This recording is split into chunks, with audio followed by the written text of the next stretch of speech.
Hello and welcome to MP Access, the official podcast for Mortgage Point and the 5-Star Institute. My name is Gina Galusha and I am the Executive Director of Membership.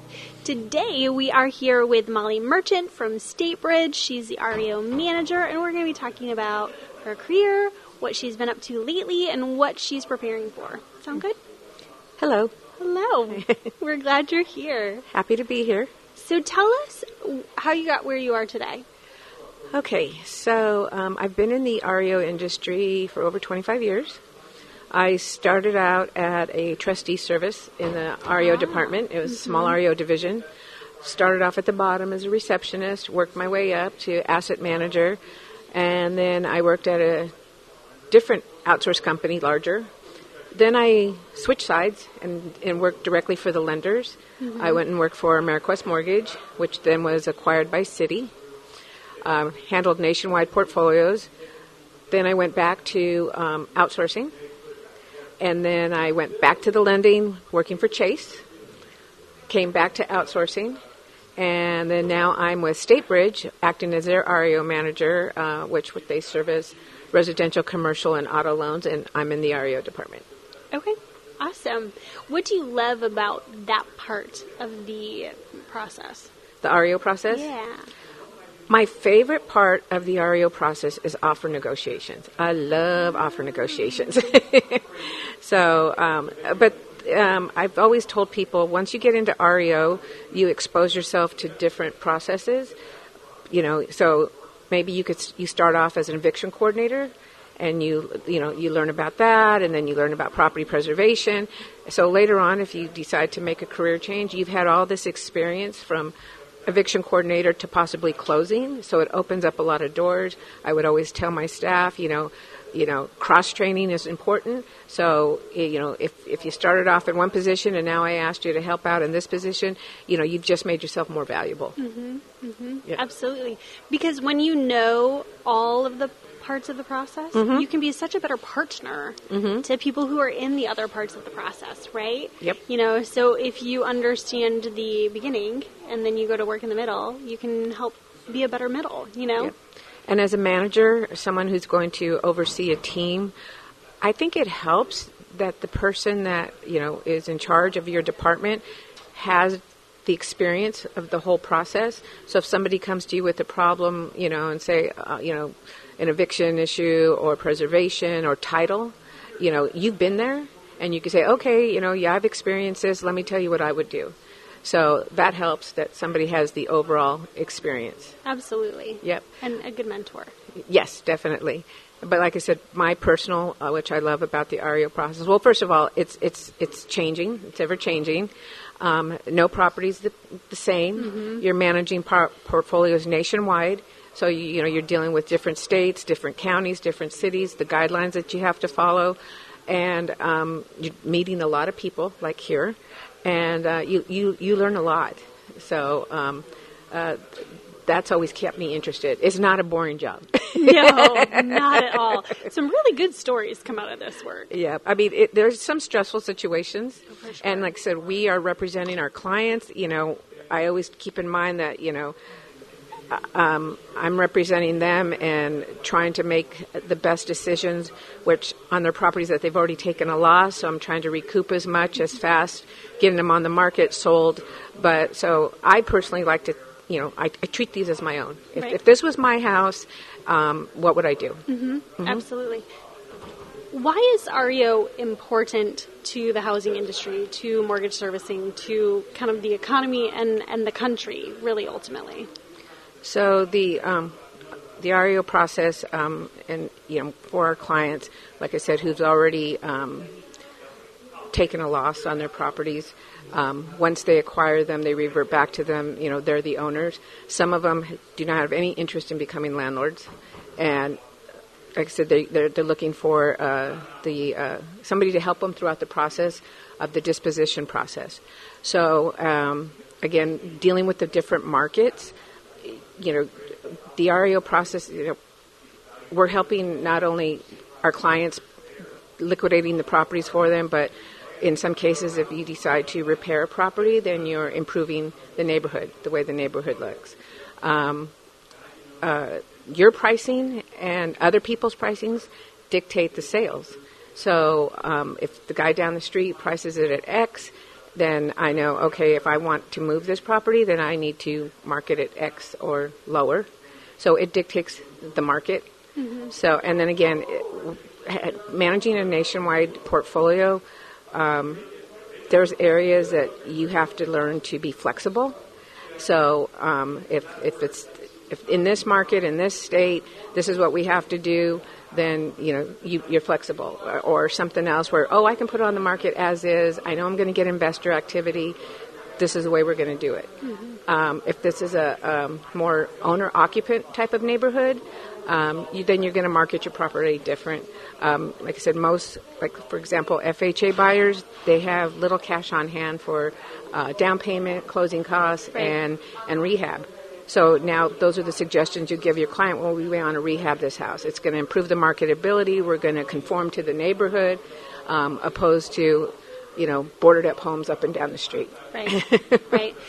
I will never forget when I first came to 5 Star, I was talking to an REO agent, and I was learning, all the things they go through. Mm-hmm. The mess, and the guns, and the dogs, and the, scary things, and gross things. And I remember asking one of them, why do you do what you do? And they said, I love driving down a street and seeing a house that was a hazard, mm-hmm, and now it's a home. Right.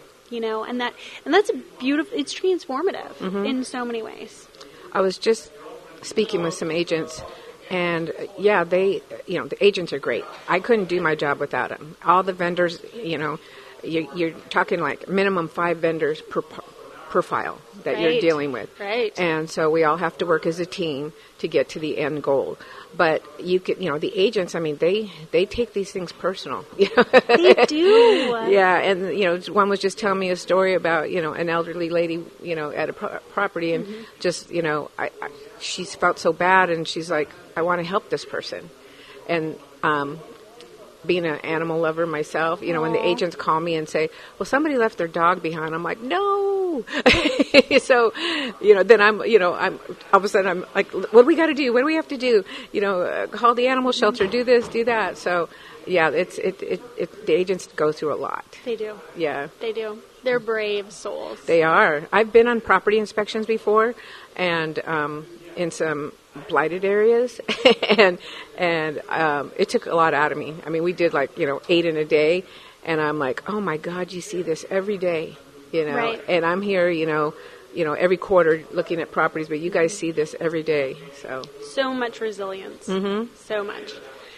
So how are you seeing, you mentioned REOs changing all the time. Mm-hmm. What are you seeing that's changing right now? I would say, pricing is key. Well, the interest rates obviously affect, when people feel more comfortable, then they're a little bit more, you see the market increase. Yes. But if it's low, then, it comes down to pricing. To me, I look at every property based on condition, location, and pricing. Mm. We can only, do so much. So if your house is in, the subjects that, run down across the street from a cemetery or railroad tracks, we can't pick up the house and move it. Nope. So we're like, okay, do we want to invest in this? If it's an area that's high crime, then you're probably not going to want to do a rehab. So what does it come down to? Pricing. Mm-hmm. And then if it's in a nice area and, the location's a positive feature, then you can be flexible with the pricing, and maybe you don't have to repair it. Mm-hmm. So right now it's being flexible in the market. But again, it's going to vary by state and area. You can list a property, or you can look at values at a property on one street, and then 2 streets over, it's different. Right. Yeah. Yeah. So again, regardless of what the market is now, you still have to look at each of these on an individual basis. Mm-hmm. Mm-hmm. Mm-hmm. It's always wild to me how you can be in a city, and sometimes you have affluent homes, mm-hmm, and then you cross the street, mm-hmm, and you're in a totally different neighborhood. Yes. Yep. And I've always wondered, how does that happen? How does that work? Yeah.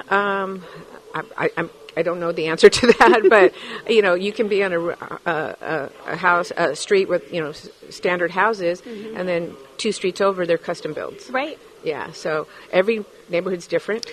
Right. Yeah, so, but yeah, right now, just I think approaching the REO market based on the individual location, like I said, condition, and then determining your pricing. Mm-hmm. When you first get an REO, what are your top priorities?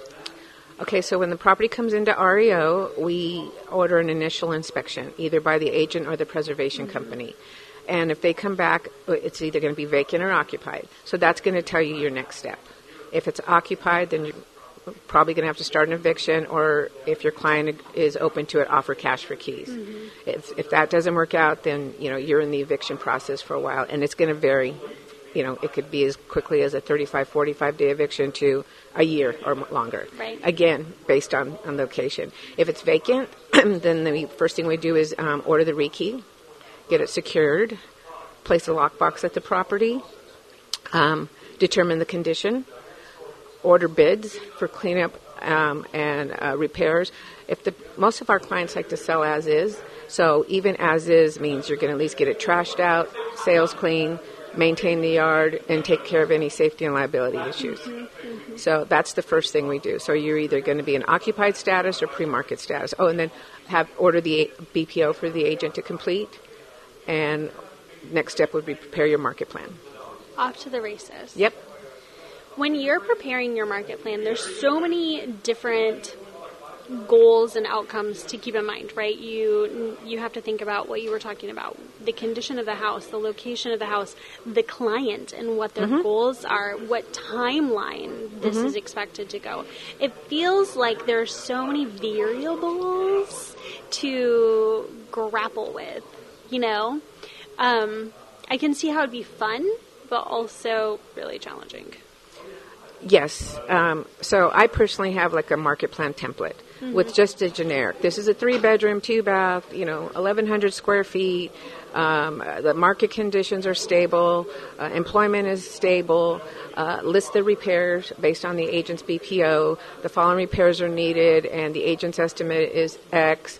And then I get into the comps and then give my suggestion.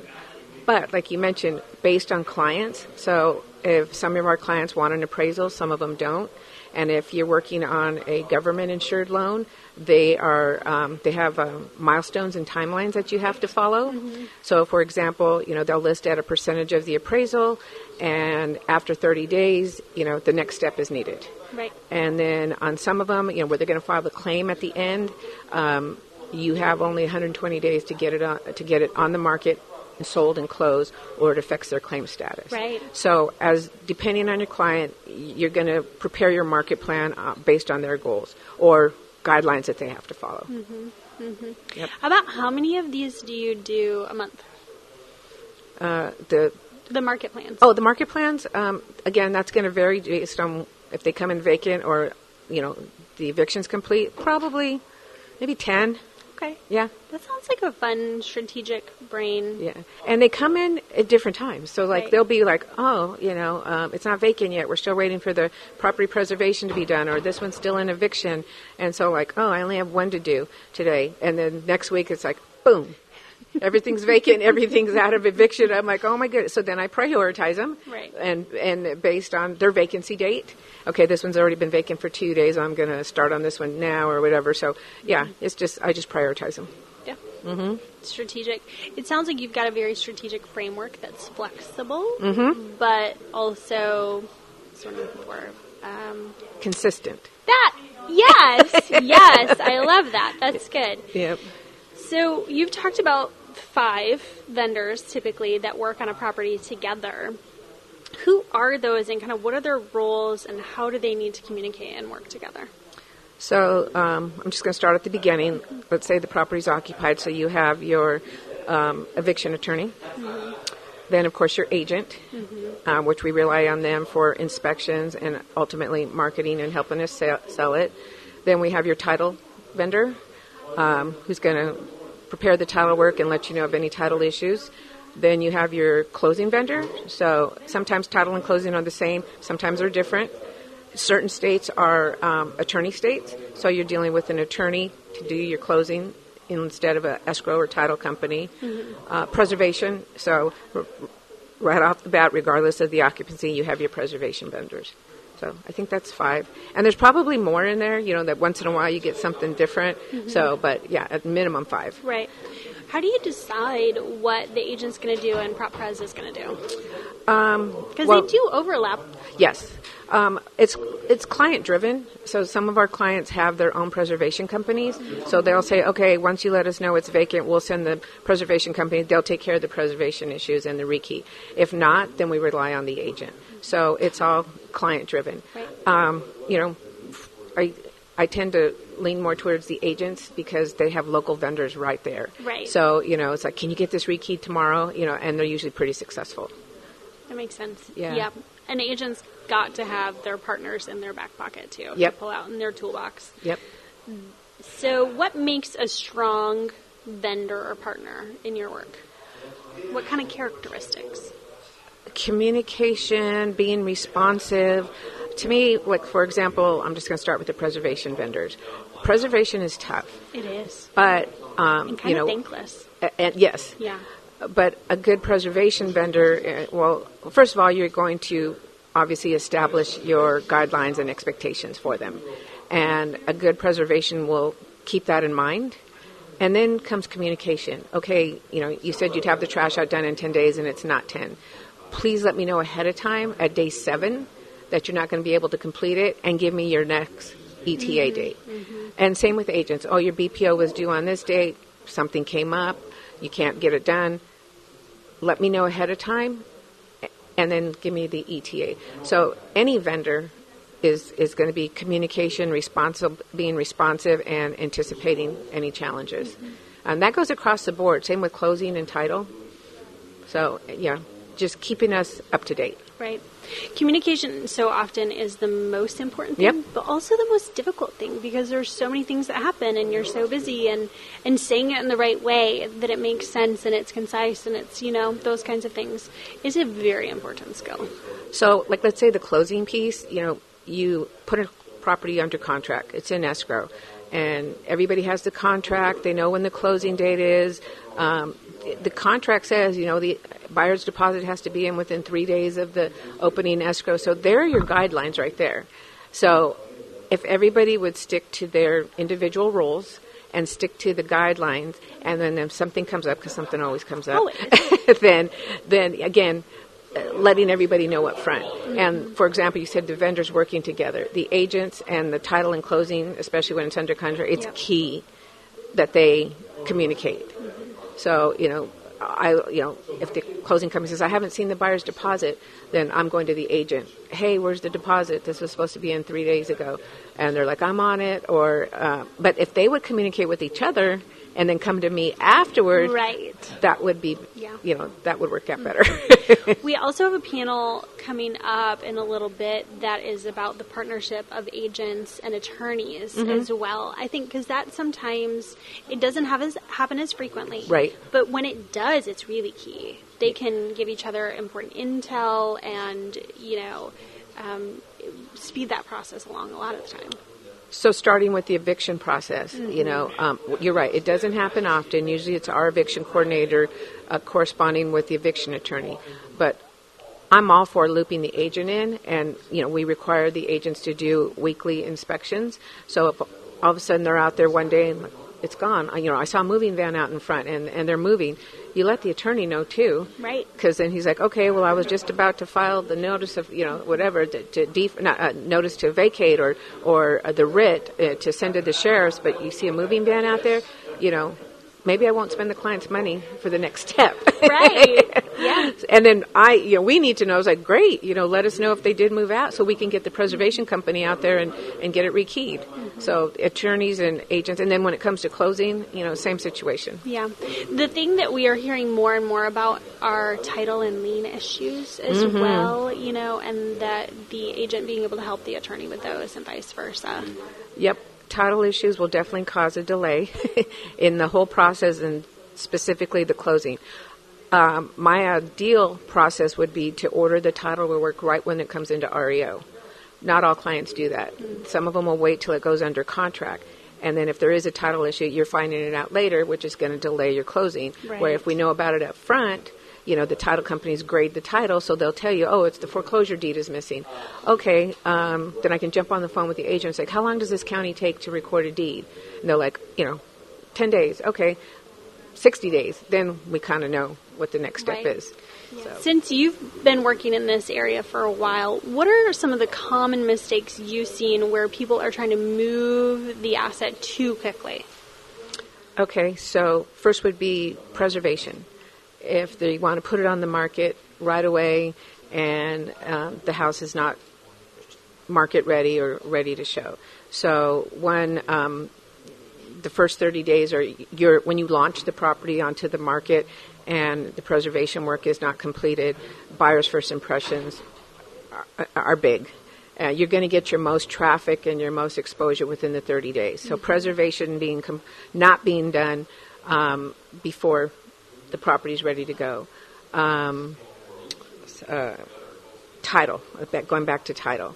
If you're not addressing the title issues either during or before the process, that's also going to affect it. And then pricing. We rely on our agents to give us their values. So you can go out there aggressive and saying, I just want to get this property sold. Mm-hmm. So then you might, be leaving some money on the table.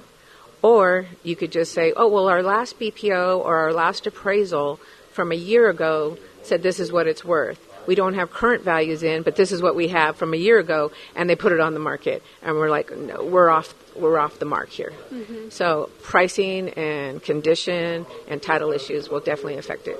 Yep, totally. Mm-hmm. Awesome. And where do you see in the REO process where human judgment is really key rather than kind of those, automated tasks of working through all the things? I've been saying this for years. It's like within the REO process, yes, tasking and reporting and technology is definitely, it helps with speed and efficiency. But again, each property is different. You're going to apply a different strategy to each scenario. And so there needs to be strategic thinking on each property. So let's just say after 30 days you're on the market and you don't have an offer, a price reduction isn't just necessarily the answer. Right. You need to take a look at it. Agents are required to provide a monthly status report. Let's look at the buyer and agent feedback. Oh, it was priced too high. There's too many repairs, So again, taking that in consideration. Could the price reduction be the answer? Maybe. But we need to take all that others into consideration. And the human aspect of it is like I said, thinking through what's it going to take to liquidate this process. And the agents, having the interaction with the agents, we talked about it in the last panel, yes, you can exchange emails back and forth. Why didn't this property sell? But if you don't get the answer you're looking for, or the agent is like, no, that's not what I tried to say, pick up the phone and do a 5-minute conversation. You will get more out of that 5-minute conversation, mm-hmm. and probably more. Right. Yep. Right. Yep. And then in some cases, having the local agent, knowing what is required in that area, going to the police department to maybe say, oh, this property is continuing to get vandalized, hey, I need to have the police know to monitor this. Mm-hmm. Or, again, going back to the foreclosure deed not being recorded, the good agents was like, I'm going to go down to the county and introduce myself to the clerk, mm-hmm. and just let her know, hey, I need this deed whenever it comes up. That face-to-face interaction does help. Yeah, and those relationships. They're definitely the relationships. Level, yep. Yeah. Yep. They're like, oh, I know the code enforcement guy. He and I went to high school together. Okay, great. Can you have him give us 30 extra days to get the work done? So that helps. Yeah, absolutely. Yep. As we wrap up, what advice would you give to the folks out there as they prepare for the coming year? Again, strategic thinking. Your inventory count is going to, flow, differently. So, I know it's not possible if you have a big inventory and an asset manager is assigned a large portfolio. They may not have the time to do that, but have a game plan. Like I said, have the game plan, have your vendors in place, have your processes in place within your department. look for strong people, both internally and your vendors, to handle your portfolio. That will really help you in the end. And like I said, be flexible, but be consistent. Flexible but consistent. That's such a good motto. Awesome. Well, thank you so much for joining us. Thank you for having me. And sharing your strategic brain and your experience with us. We're glad you could join us here at Velocity and here on MP Access.